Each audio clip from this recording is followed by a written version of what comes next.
38 Tripé da sabedoria espiritual. Resta-nos agora expor o que a razão humana pode ver em sua busca do reino de Deus e qual sua capacidade de compreender a sabedoria espiritual, que consiste em 3 coisas a saber: conhecer a Deus, conhecer a sua vontade e saber como nos cabe regrar a nossa vida segundo a vontade de Deus. Quanto às 2 primeiras, principalmente a segunda, os mais astutos de entendimento são mais cegos que os próprios cegos. Não nego que se possa encontrar nos livros de filosofia sentenças sobre Deus bem escritas, mas sempre se vê nelas tal inconstância que fica patente que não passam de imaginações confusas.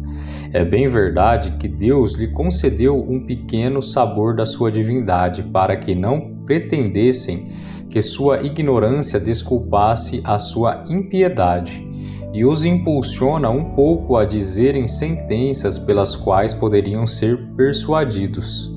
Mas eles de tal modo só veem o que querem ver, que isso não consegue levá-los à verdade. Tal é a situação que é necessário que eles sejam conduzidos ao verdadeiro conhecimento. Poderemos explicar isso por meio de analogias. Se um homem estiver no meio de um campo numa noite completamente escura, um relâmpago o fará capaz de enxergar grande espaço ao seu redor. Mas essa claridade durará uma fração de tempo, assim de nada lhe servirá para conduzi-lo pelo caminho. Certo.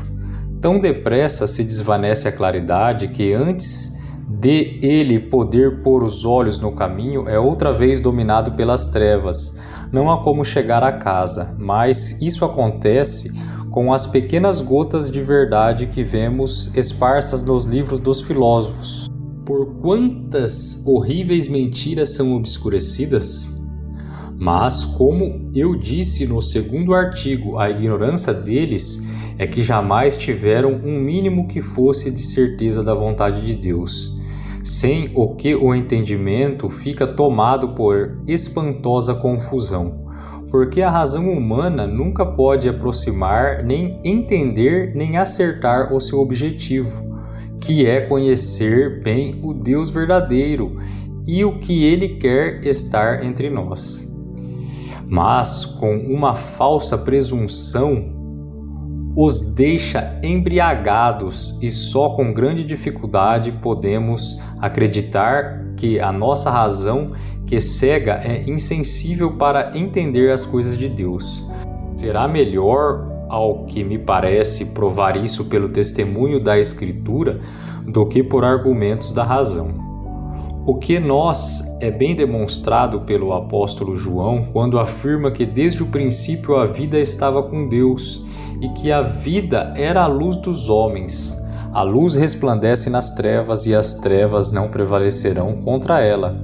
Porque com estas palavras ele ensina que a alma do homem recebe um pouco da luz de Deus, de sorte que ela jamais fica destituída de alguma chama, ao menos de alguma centelha.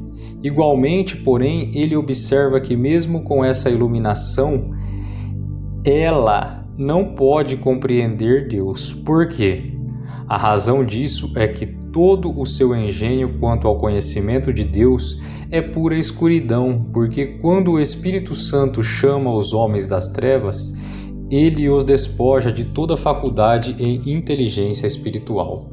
Por isso o apóstolo afirma que os crentes que recebem a Cristo não nascem nem do sangue, nem da vontade da carne, nem da vontade do homem, mas unicamente de Deus. Como se dissesse que a carne não é capaz de tão alta sabedoria como de compreender Deus e o que a Deus pertence, a não ser que seja iluminada pelo Espírito Santo. Como Jesus Cristo testifica ao apóstolo Pedro, que foi por uma revelação espiritual de que Deus que ele o pôde conhecer.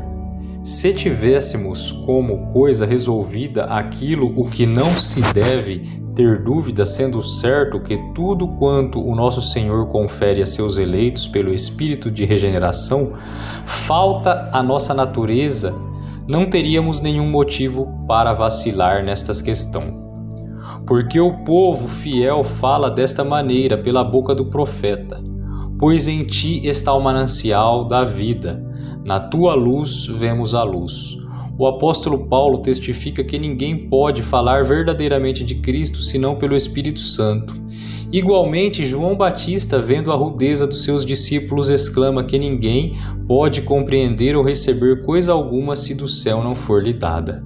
Pois bem, por essa palavra referente a dom, de que ele entende que trata de uma revelação espiritual e não de uma inteligência comum, pertence à natureza, fica evidente no que ele se queixa, de que os seus discípulos nada aproveitaram das muitas pregações que ele lhes havia feito acerca de Cristo. Vejo bem, diz ele, que as minhas palavras não terão nenhum poder de instruir os homens sobre as coisas divinas, se Deus não os instruir pelo seu Espírito. Paralelamente, Moisés, censurando o esquecimento do povo, ao mesmo tempo observa que ele não pode entender os mistérios de Deus, a não ser que lhe seja dada a graça de Deus. As grandes provas que os vossos olhos viram, os sinais e grandes maravilhas, porém o Senhor não vos deu coração ou entendimento para entender, nem olhos para ver, nem ouvidos para ouvir.